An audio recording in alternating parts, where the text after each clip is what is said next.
I give. Okay. So the title of my talk is Up. So what comes to mind when you hear the word up? The moon, sky, movies, the movie. Anything else? Okay. What is it? Oh, you're up for it. Okay.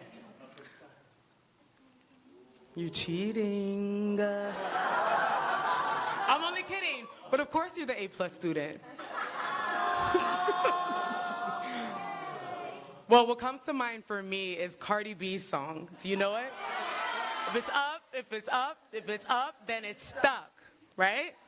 All right, and so who has heard of the downward spiral? I mean, before today, who has heard of the upward spiral? Okay, a lot of you have, but some of you haven't. For me, my talk is inspired by a shirt that was designed by Rachel. We're actually selling it in the cafe today if you want to buy it. Which is called the upward spiral. And so I saw the shirt and was like blown away by that concept. And so this is actually the second YTT that I've done. Some of you know that I've done my first one in India in 2014. And it was actually at a time where, in my perception, there was a war against young black bodies. A lot of young children were being murdered by white bodies. And so halfway into the training, Tamir Rice was murdered by a police officer, a 12-year-old black boy who was playing with a BB gun. They mistook it as a gun and felt unsafe. Instantly, my mind went to the young children that I work with. All I saw was their eyes of possibility and thinking, this could be them in a few years. Since I was in India, I was literally the only American that was part of this training. So everyone was looking at me like I was crazy when I was breaking down crying, like, oh my gosh, this could be my students, because they're like, what are you talking about? Like, this isn't a thing in their reality.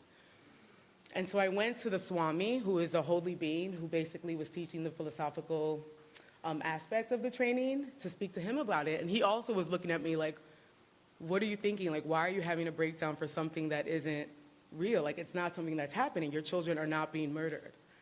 And so what he told me was I needed to relieve myself from the I in identity. I was blown away because I was like, how do you detach yourself from identity? This idea that it's what makes you. It makes you who you are. It's like how you approach life. But I like the idea of you can actually shift how you're seeing things if you're not so attached to this idea of what you think you are. And so what I realized is that I was attaching my identity to my physical characteristics, right? And so I had to learn the dance of detaching and reattaching, because there's a lot of people who still feel like I have a certain responsibility while I'm in this body, where there's work that needs to be done that makes me feel uncomfortable, but I still have to do it because there are people depending on that work. And then there are spaces where I don't have to do that. So I needed to learn how to show up in some spaces in this body and then be able to let it go, okay? Fast forward, 11 years later, I'm in 3 Jewels, and there's another yoga teacher training, which of course I could not deny the opportunity to learn from King Dakini, right? But like I said, 11 years later, 4 years out of practice, and I'm like, oh yeah, the body snaps back. But I think it was Daniel who said, yes, snap, crackle, pop. I just remember that, and I'm like, yeah. So I'm in these poses, and I'm like, yeah, week 1, yeah, I'm feeling like the pains in my shoulder. I can't do certain poses, but don't worry. Week 2, you got it. Your body's going to remember this. Week 2, it's still struggling, right? So I'm like, all right, this side of my body's hurting. I need to remember to wear my purse on this side. My knees are hurting. I need to remember to take the elevator more and not use the stairs. But then I remembered the Jedi mind trick of you can shift your reality. So I said, what if I think about my aunt who's experiencing knee pain when I'm experiencing knee pain, and wish that I'm eliminating that pain from her?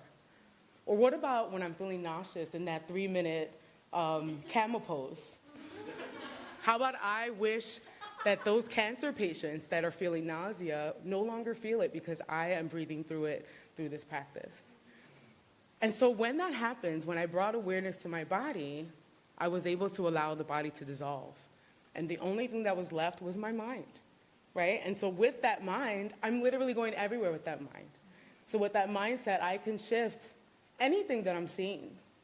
In the mat, I was able to shift my world, and I was able to do it outside because I brought it with me. And so this is where the concept of the upward spiral comes. So we know the downward spiral is everything's working against me. Look at what else is going to happen. But with the upward spiral, everything that's happening is bringing you higher to your higher self. And so a wise teacher once told me, what if you developed the practice of pronoia and not paranoia? This idea that everything is working to make sure that you get to what you need. So that annoying boss, that person who cuts me off, like they're all here to teach me what I need to work on so that I can be my better self. And so I used to be that person that used to manifest and say, the universe is conspiring to get me what I want. But then I became the universe. I became that person. My future self was the one designing my path to get me to where I want. And so if I create my world, then guess what? You all are the universe. And if we're all the universe, there's only one way to go. And that's up. Thank you.